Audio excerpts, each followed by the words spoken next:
नमस्कार शिव भक्त हो। आज एक ऐसी कहानी लेकर आए हैं कि आप वीडियो को लाइक और कमेंट जरूर करेंगे। सुनो सुनो सुनो, सभी लोग गौर से सुनो।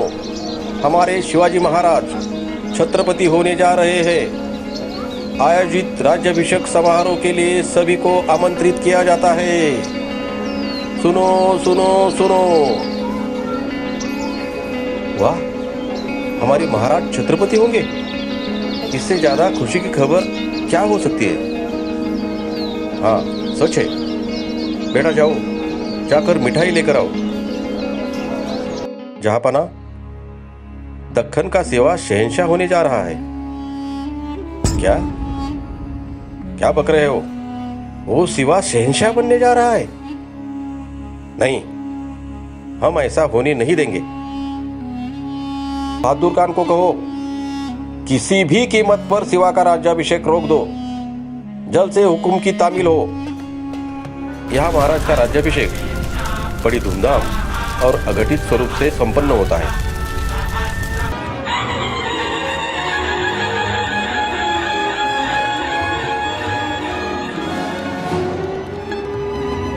जहांपना, क्या जहांपना, वो पहाड़ी चूहा बहादुर खान ने अपना काम कर दिया?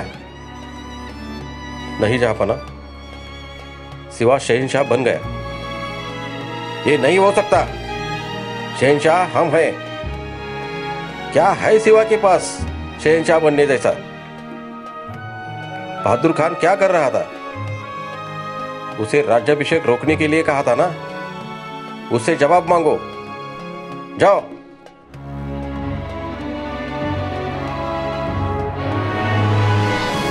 हुजूर, शहंशाह का खत आया है, पढ़ो। वो सिवा शहंशाह बन गया। तुमने राज्याभिषेक क्यों नहीं रोका? हमारा हुक्म न मानने की तुमने जरूरत कैसे की? बहादुर खान औरंगजेब को जवाब देता है, शहंशाह सलामत रहे। जहां बना, हमने उत्तर दिशा से जो हो सकते थे वो प्रयास किए, लेकिन लगता है खुदा खुद ही चाहता था कि शिवाजी शहंशाह बने।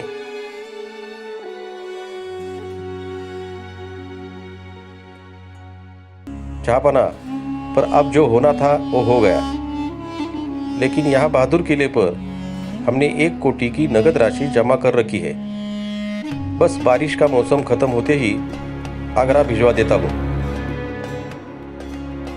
कुछ तो सही किया बहादुर ने। तभी ये खबर महाराज तक पहुंच जाती है। महाराज, खबर मिली है। बहादुरगढ़ पर 1 कोटी नगद राशि जमा है और बहादुर खान सभी राशि आगरा भेजने वाला है। ये खबर सुनते ही महाराज सरसेनापति हम्बीरराव मोहिते को बुलाते। हम्बीरराव, बहादुर किले पर 1 कोटी की नगद राशि जमा है। महाराज, हुक्म दो, अभी लेके आता हूँ। हम्बीरराव, बहादुर किले पर 35,000 की फौज है और हमारे पास 9,000। महाराज, आप बिल्कुल चिंता मत करो, जल्द ही खुश खबर लेके आता हूं। और हम्बीरराव ने 9,000 की सेना के साथ एक रणनीति की योजना की। उन्होंने 9,000 की सेना को 2 हिस्सों में बांट दिया, एक 2,000 का और दूसरा 7,000 का। हम्बीरराव खुद 2,000 की सेना लेकर रायगढ़ से पूना में आ गए। वहां से सांडस पाटस से बहादुरगढ़ के पास कुरकुम में आकर रुक गए। दूसरी तरफ बाकी सरदार 7,000 की फौज के साथ पुणे से उल्टी दिशा में रांजनगांव शिरूर से होते हुए नगर में पहुंच गए और वहां से बहादुरगढ़ की ओर निकल पड़े। मराठे जैसे जैसे बहादुरगढ़ की ओर बढ़ रहे थे, वैसे वैसे वे ज्यादा शोर कर रहे थे। हर हर महादेव की घोषणा कर रहे थे, ढोल ताशा बजा रहे थे। ये शोर सुन के बहादुर खान का हेर बहादुर खान के पास आता है। हुजूर, हुजूर, दुश्मन, दुश्मन। क्या? कौन दुश्मन? क्या बक रहे हो? हाँ हुजूर, मराठों की बड़ी फौज हम पर हमला करने आ गई है। सारी फौज को आदेश दो, हमला करने की तैयारी में रहो। और बहादुर खान अपनी पूरी 35,000 की फौज लेकर रणभूमि में उतरता है।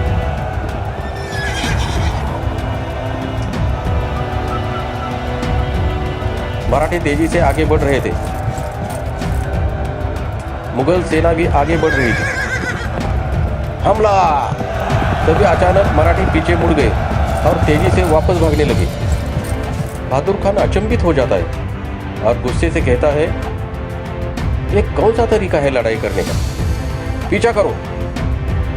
मराठे आगे, मुगल सेना उनके पीछे, लेकिन मराठे बहुत तेजी से भाग रहे थे और रुकने का नाम ही नहीं ले रहे थे।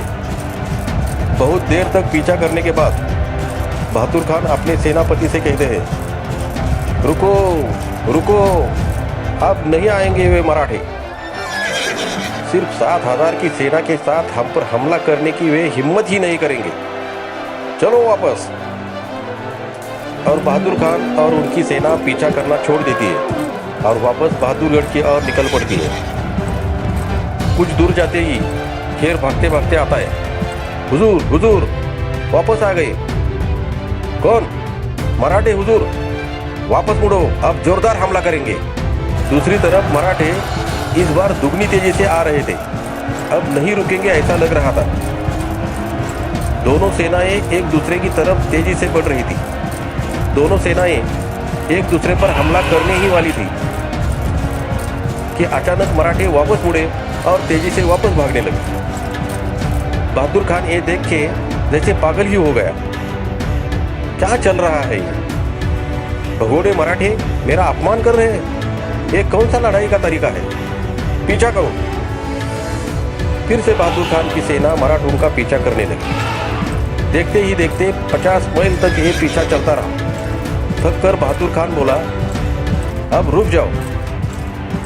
भाग गए वे मराठे, चलो वापस। बहादुर खान की सेना वापस चल पड़ी। तभी हेर फिर से दौड़ते दौड़ते हुए बहादुर खान की ओर आता है। हुजूर, मराठे वापस आ गए। क्या? अब कुछ भी होने दो। अब हम पीछे नहीं मुड़ेंगे। जहां तक जाएंगे वहां तक पीछा करेंगे। अब नहीं छोड़ेंगे। फिर से दोनों सेनाएं एक दूसरे की तरफ बढ़ने लगी। दोनों सेना के सैनिकों की आंखों में ज्वाला जैसा क्रोध और नफरत थी। इस बार घनघोर लड़ाई होने वाली थी। तभी फिर से मराठे वापस मुड़ गए। बहादुर खान की सेना भी तेजी से मराठों का पीछा करने लगी। बहुत घंटे तक ये सिलसिला चल ही रहा था। मराठे आगे और बहादुर पीछे। देखते ही देखते बहादुर खान की सेना शुरू तक आ पहुंची। तभी बहादुर खान का सेनापति बहादुर खान से कहता है, हुजूर, हम बहुत दूर आ गए हैं। हमें अब वापस चलना चाहिए। तुम चुप बैठो। मराठों को अब नहीं छोड़ेंगे। पीछा करो। मराठों की सेना पुणे प्रांत में पहुंचते ही फैल जाती है। वे कातरज खिंड, सासवड़, सिंहगढ़ की खिंड के इलाकों में बढ़ जाती है। अब बहादुर खान की सेना के आंखों से मराठे छूट गए। हुजूर, मराठे दिखाई नहीं दे रहे। अरे ऐसे कैसे दिखाई नहीं दे रहे? ढूंढो, चारों तरफ ढूंढो। मुगलों ने मराठों को बहुत ढूंढा, पर उन्हें मराठों की सेना की कानों कान खबर नहीं मिली। बहादुर खान बोला, जीतम जीतम, हम जीत गए। हमने मराठों को हरा दिया। अच्छी खासी जीत हासिल कर ली हमने। इधर कुरकुम में हम्बीराव मोहिते को खबर आती है, सेनापति जी, बहादुर खान अपनी 35,000 की सेना समेत उल्टी दिशा से पुणे तक आ पहुंचा है। आपको रास्ता खोला है। चलो। 2,000 की सेना लेके हम्बीराव बहादुरगढ़ पर आ पहुंचे और वहां की 1 कोटी की नकद राशि को घोड़े पर डालकर सारी कीमती वस्तुओं के साथ वापस निकल पड़े और किले को आग के हवाले कर दिया।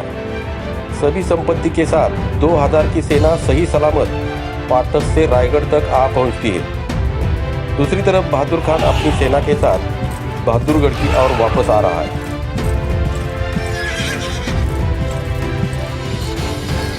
किले के नजदीक आते ही उन्हें बहादुर किले पर धुआं दिखाई देने लगा। ये देखते ही बहादुर खान ने पूछा, क्या है ये? हुजूर, सब लेके गए। कौन? मराठे हुजूर। क्या? तो हम किनके पीछे थे? मराठे हुजूर। तो इधर कौन आया था? मराठे हुजूर। हे खुदा, कैसे है ये मराठे। और इसी तरह से हम्बीराव ने चालाकी से और बिना अपना नुकसान किए बहादुर खान को मूर्ख बनाया और महाराज के राज्याभिषेक पर हुआ पूरा खर्चा वापस से भर दिया। आपको हम्बीराव की एक चालाकी जरूर पसंद आई होगी, इसलिए इस वीडियो को अभी लाइक कर दो और ऐसे ही मराठों के और पराक्रम जानने के लिए हमारे इस चैनल को अभी सब्सक्राइब कर दो। जय भवानी, जय शिवराय।